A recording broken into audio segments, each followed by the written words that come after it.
Resident Evil 3 is weird. I'm a weirdo.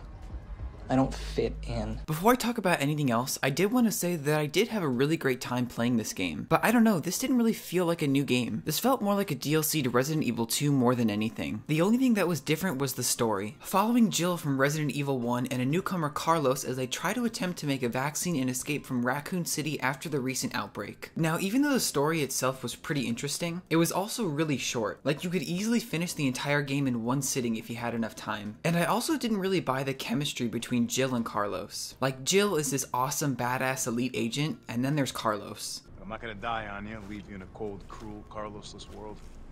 Shut the fuck up. There weren't really a whole lot of significant changes to the gameplay either. It pretty much plays exactly the same as in Resident Evil 2. Not that there's anything wrong with that. But the only really big difference between both games is the Nemesis. And the Nemesis is absolutely terrifying. In Resident Evil 2, it was really easy to get away from Mr. X. But in this game, now that the Nemesis can actually run after you, it had me like... And I've decided that I want to die. But other than the Nemesis, there really aren't any significant changes to the gameplay. I even looked into the original Resident Evil 3 and I was bummed when I saw that in the original version there were different choices you could make to change how the game was played. And I think they would have been awesome to see here. Especially with this game only being 6 hours long, it could have made for some fun replayability. But overall, I don't really have much else to say about this game. It obviously looks and plays great just like Resident Evil 2 did, but there really isn't much of a difference between both games. It does really feel more like a DLC to Resident Evil 2 more than an actual standalone game. Now, I would still recommend playing it because I did have an awesome time, but I just wish there was more here to offer. So with that being said, Resident Evil 3 gets an 8 out of 10.